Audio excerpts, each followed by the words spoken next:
Muito antes de Belém. Muito antes da manjedoura. Muito antes do choro de um bebê coar nas madrugadas de Israel. Ele já existia. Não como um pensamento distante. Não como um anjo criado. Mas como uma presença real viva. Eterna. A Bíblia não começa com uma criança nos braços de Maria. Ela começa com uma voz, e essa voz já carregava a autoridade de criação. Antes que houvesse qualquer coisa, ele já era. O mundo conheceu Jesus como um homem. Um carpinteiro. Um mestre gentil. Um pregador itinerante com sandálias sujas de poeira. Mas quando João, o apóstolo, exilado em uma ilha deserta, teve sua visão e ele descobriu algo que nem 3 anos andando ao lado do Messias haviam sido capazes de revelar por completo: Jesus é anterior ao tempo. Maior que o espaço. Dono da eternidade. Na ilha de Patmos, não houve visões simbólicas. Houve um confronto com a verdade.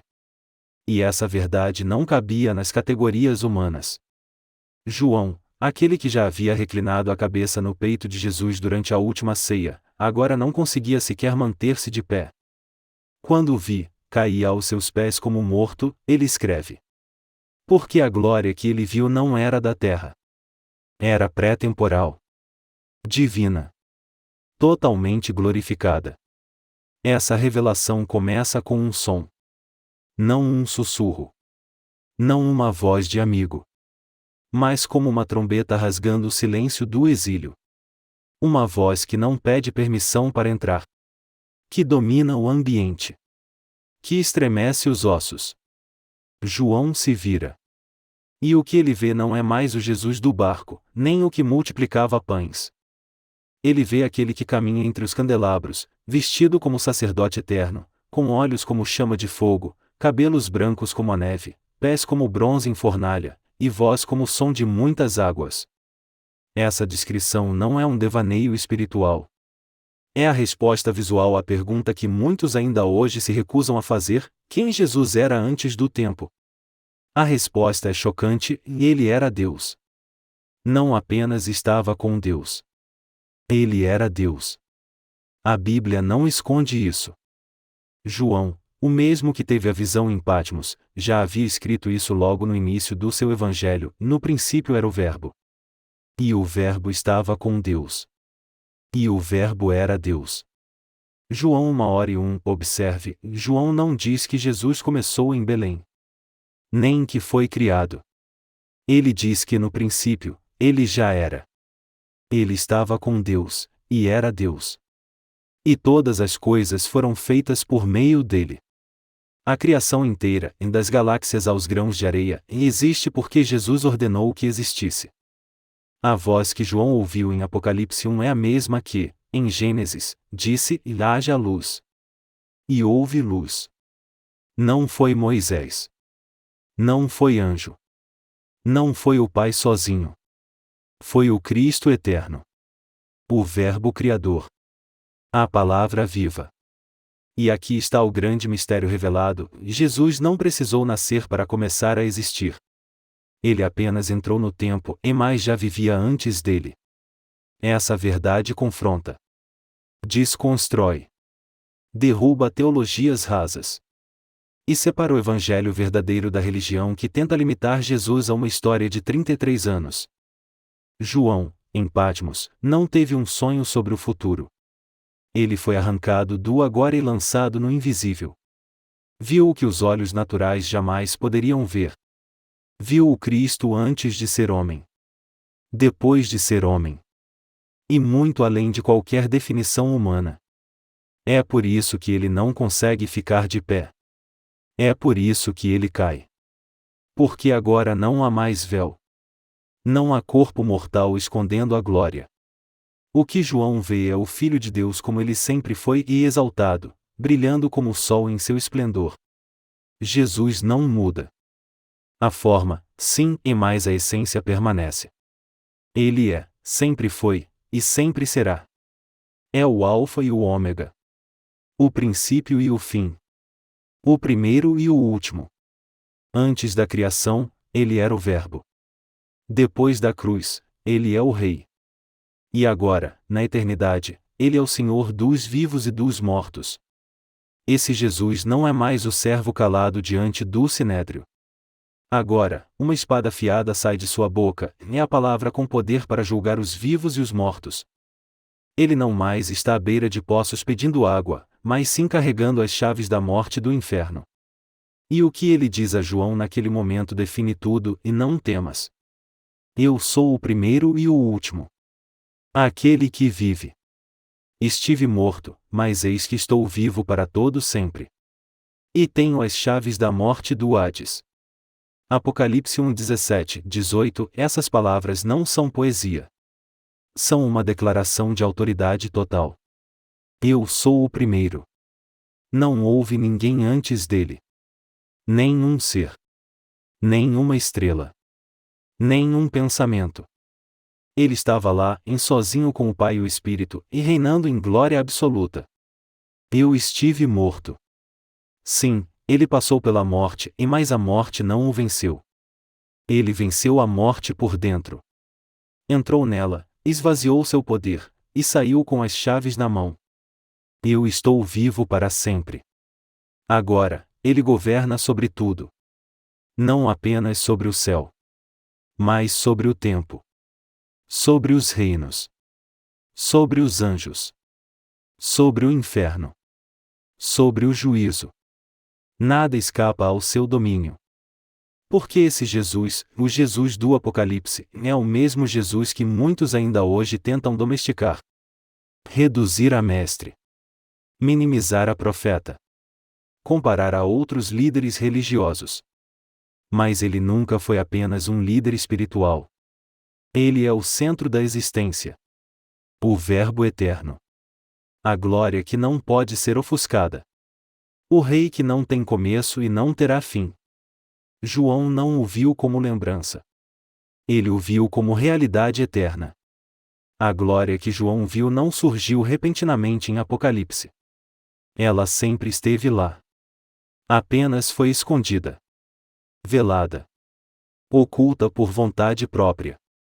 Jesus não perdeu sua majestade quando nasceu. Ele a escondeu.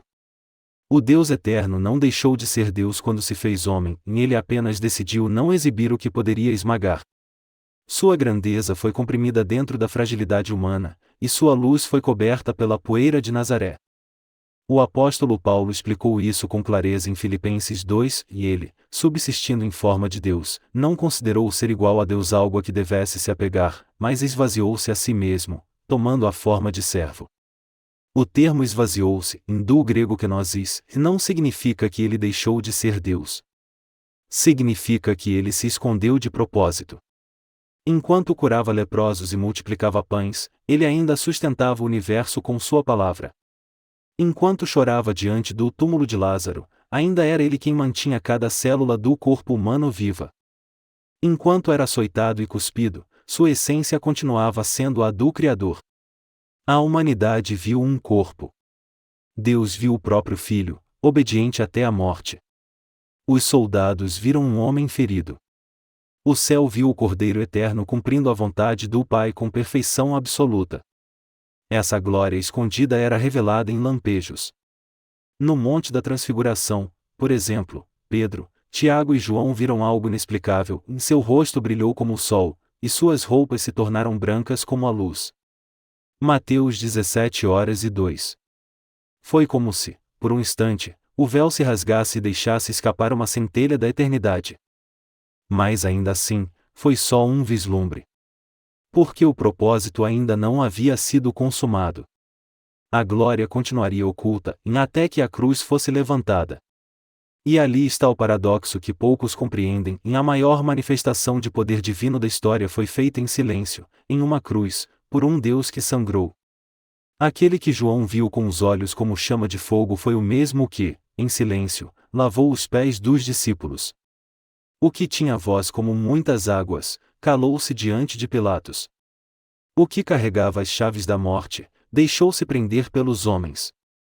Ele não foi vencido. Ele se entregou.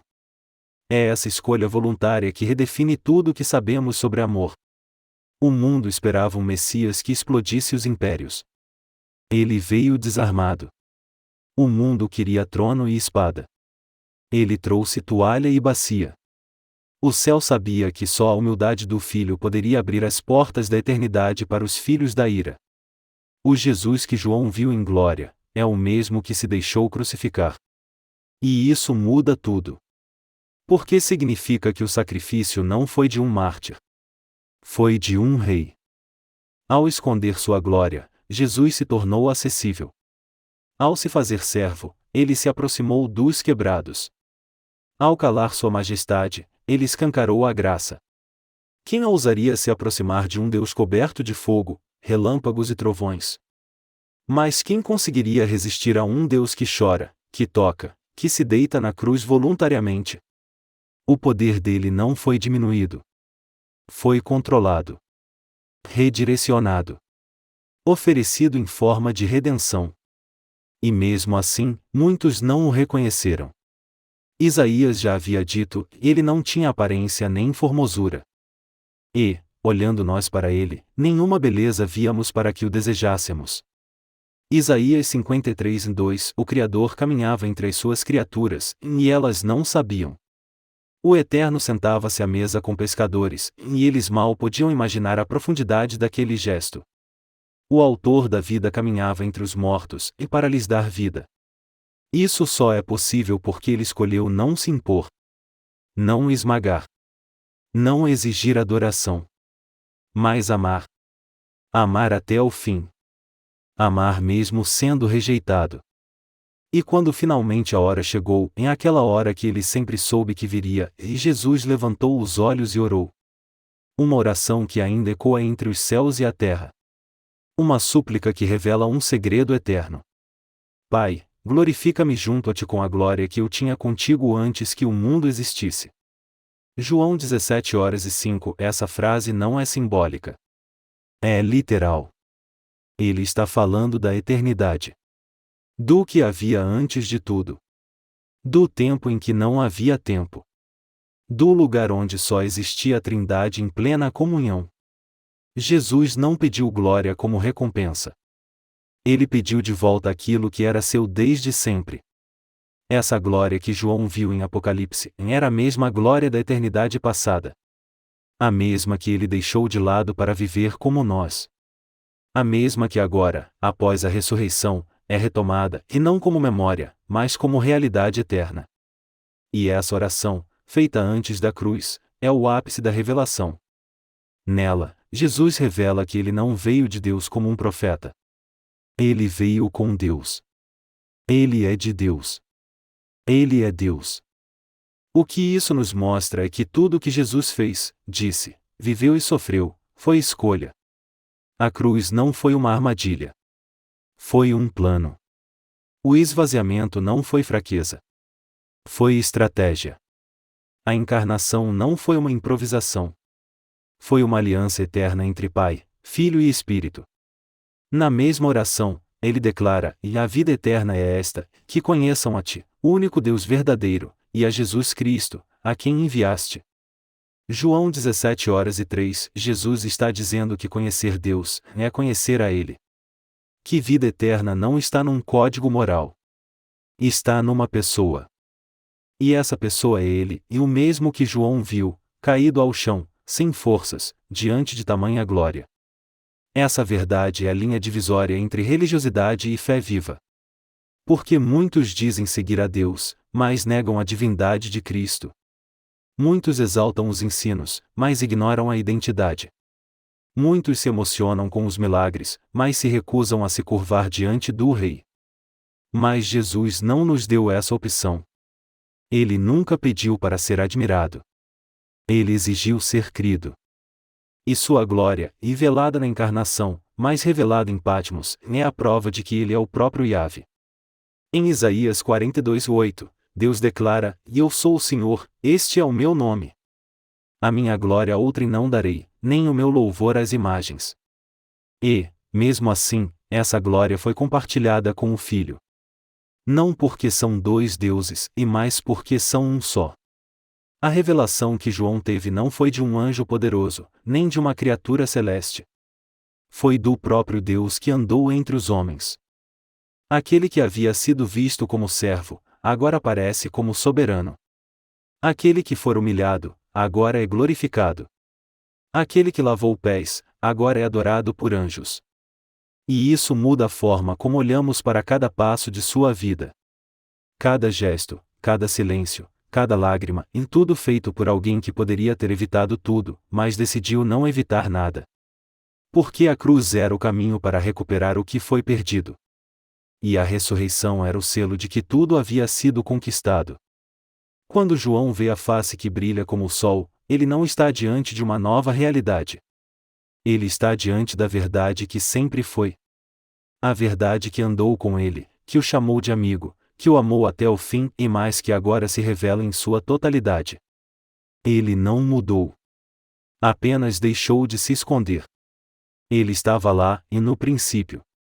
Antes da terra ser moldada, antes das estrelas se acenderem, antes do tempo ter nome, antes do homem ter fôlego. Ele já era. Não como um conceito. Não como uma força cósmica. Mas como uma pessoa real e viva, consciente, eterna. A abertura da Bíblia não é uma introdução poética. É uma declaração radical: no princípio criou Deus os céus e a terra. Gênesis 1:1, e o nome usado ali, Elohim, já carrega o mistério. Um nome plural com um verbo no singular. Uma pista escondida nas entrelinhas do hebraico antigo. Um sussurro da Trindade. O Pai não estava só. O Espírito pairava sobre as águas. E o Verbo falava. Era ele. O mesmo que João viu no Apocalipse. O mesmo que um dia nasceria de Maria. O mesmo que voltará em glória. Ele estava lá. E tudo que foi feito por meio dele. João não hesita em repetir isso no início do seu evangelho: todas as coisas foram feitas por intermédio dele, e sem ele nada do que foi feito se fez. João 1:3, Paulo também declara aos Colossenses: pois nele foram criadas todas as coisas, nos céus e sobre a terra, as visíveis e as invisíveis, tudo foi criado por meio dele e para ele. Colossenses 1:16, nada do que existe é estranho a ele. Nenhuma galáxia, nenhum anjo, nenhum átomo. Tudo tem sua origem em sua palavra. Ele é o autor da vida. O engenheiro da existência. O escultor da eternidade. E, ainda assim, o Verbo se fez carne. O Criador entrou na criação. O artista caminhou dentro da própria obra. O arquiteto habitou a casa que desenhou com perfeição. A eternidade se inseriu no tempo. Aquele que estava acima de tudo, agora nascia abaixo de todos. E quando o Eterno entra no mundo como um bebê indefeso, não é uma contradição. É uma revolução espiritual. É o mais alto se fazendo o mais baixo. É a glória escolhendo o oculto. É Deus dizendo: eu vou até onde vocês estão. Porque a redenção não viria de fora. Viria de dentro. O problema não era o mundo. Era o coração do homem. E só um Deus-homem poderia curar aquilo que a humanidade havia destruído. Por isso o Verbo se tornou carne. E ainda que andasse entre os homens com rosto humano, a glória ainda estava ali. Oculta, mas presente. Comprimida, mas viva. Contida, mas intocável. Ele era o mesmo. Sempre foi. No livro de Provérbios, capítulo 8, encontramos uma figura poética da sabedoria. Muitos teólogos entendem que aquilo é uma representação de Cristo antes da encarnação. O Senhor me possuía no início de sua obra, antes das suas obras mais antigas. Desde a eternidade fui estabelecida, desde o princípio, antes do começo da terra. Quando ele preparava os céus, lá estava eu. Provérbios 8:22-27 era ele. Desde sempre. Ao lado do Pai. Participando da criação. Não como coadjuvante. Mas como agente. Como palavra viva. Essa não é uma curiosidade doutrinária. É uma afirmação definitiva: se Jesus é o Criador, então Ele é o Senhor de tudo. Se Ele é anterior ao tempo, então o tempo se curva diante dele. Se Ele é o Verbo eterno, então nenhuma voz, nenhuma ideologia, nenhuma mentira pode contradizer sua palavra. Ele não é apenas Salvador. Ele é origem. Ele é destino. Ele é o fio invisível que conecta cada página da Escritura, de Gênesis ao Apocalipse. Ele é o centro da história e o Senhor da eternidade. E isso muda completamente a forma como enxergamos sua vinda. A manjedoura não foi o início. Foi uma aparição. A cruz não foi o fim. Foi a vitória. A ressurreição não foi um milagre isolado. Foi a reafirmação de uma verdade eterna, e Jesus é Deus. Essa afirmação é o coração pulsante da fé cristã. Sem ela, o Evangelho é uma história inspiradora, mas impotente. Sem ela, a cruz é tragédia. Sem ela, a ressurreição é um mito. Sem ela, não há esperança. Mas com ela, tudo muda. Porque se Jesus é Deus, então suas palavras têm peso eterno. Seus mandamentos não são sugestões morais. São decretos celestiais. Seus milagres não são truques, mas manifestações da essência divina. Sua morte não foi uma perda, mas uma entrega. Sua ressurreição não é uma esperança. É uma certeza. Foi por isso que ele pôde dizer: antes que Abraão existisse, eu sou. João 8:58, não eu era. Mas eu sou, a mesma expressão usada por Deus diante de Moisés na sarça ardente. O mesmo eu sou que ecoou no Sinai agora era dito com voz humana, em meio a fariseus incrédulos. Eles entenderam. E quiseram apedrejá-lo. Porque sabiam exatamente o que ele estava dizendo: eu sou Yahvé. Ele nunca escondeu. Apenas quem não queria ver, não via. A autoridade de Jesus era mais do que profética. Era ontológica. Ele não falava da parte de Deus. Ele falava como Deus. Ele não apontava o caminho.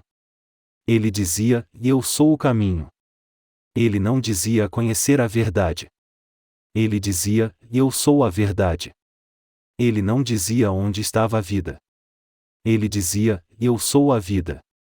E a prova mais clara dessa identidade não está apenas em seus feitos, mas no que ele aceitava. Nenhum anjo recebe adoração. Nenhum profeta aceita ser venerado. Mas Jesus recebia adoração sem hesitar. Ele foi adorado por pastores recém-nascidos. Por magos do Oriente. Por ovelhas perdidas. Por leprosos curados. Por mulheres quebradas. Por multidões silenciosas. E por seres celestiais diante do trono. E ele nunca recusou. Porque ele sabe quem é.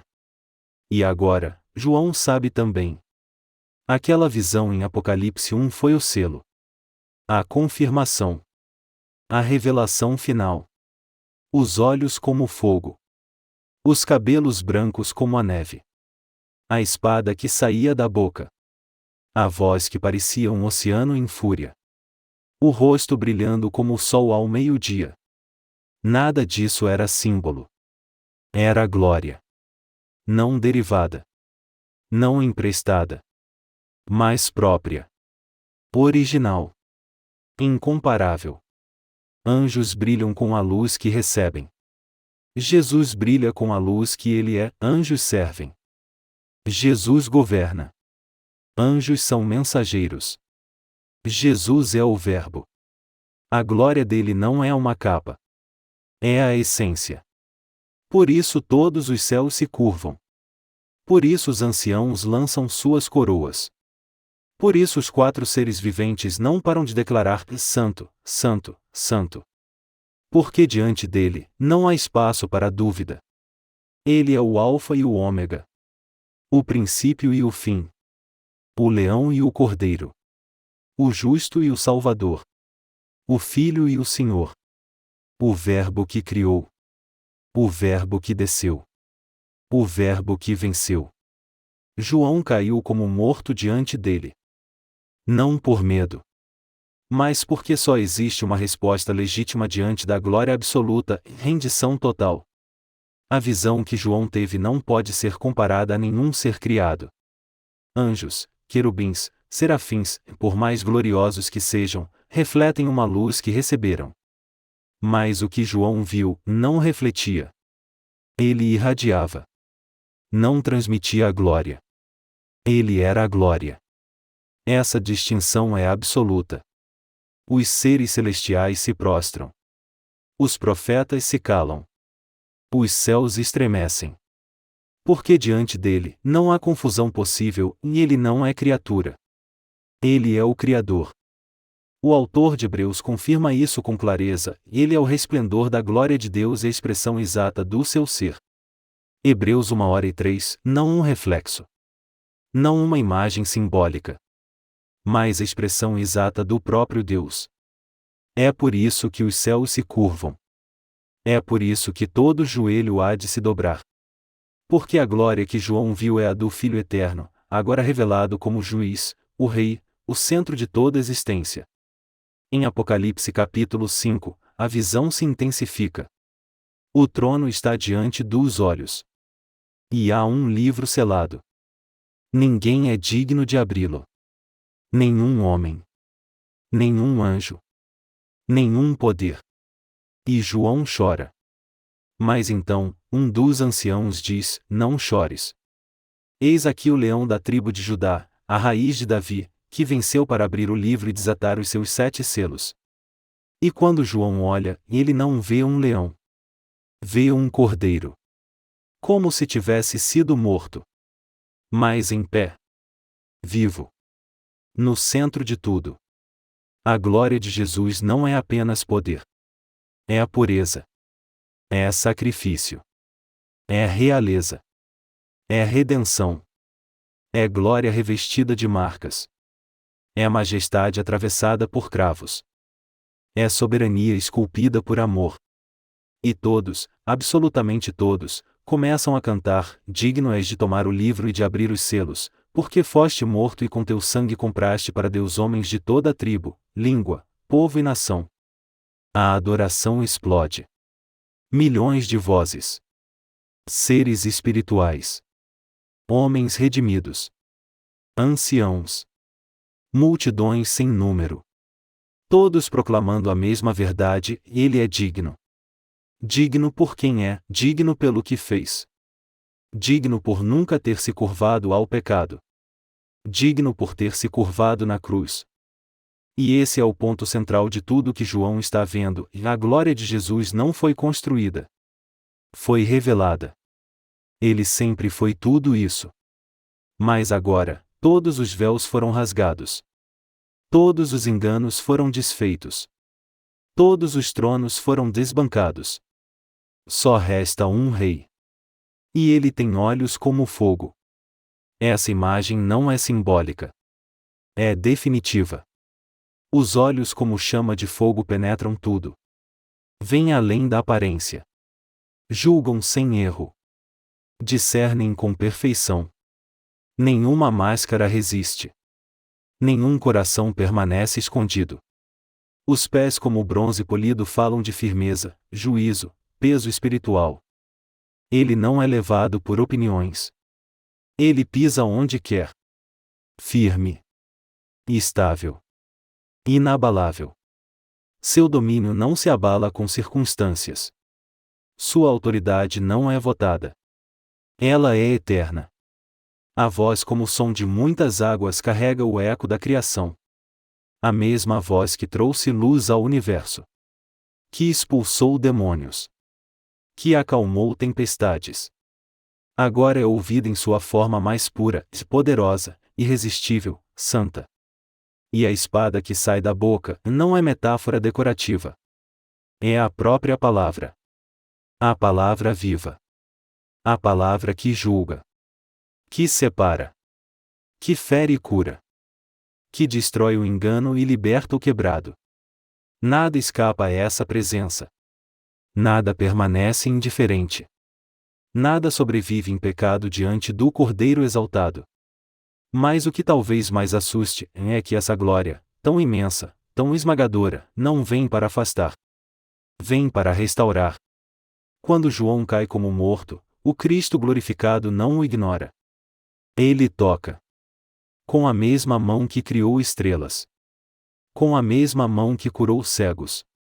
Com a mesma mão que foi traspassada. Ele toca. E diz: não temas.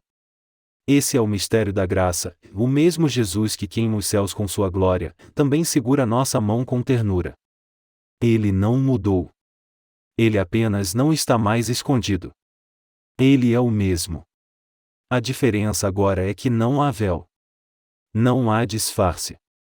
Não há silêncio. Só glória. Só autoridade. Só verdade. E essa verdade exige resposta. Não podemos ver o que João viu, e continuar vivendo como se Jesus fosse apenas um símbolo de religião. Ele não é uma lembrança histórica. Não é uma doutrina teológica. Ele é real presente.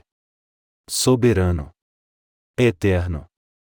Se ele é tudo isso, então nada fora dele faz sentido.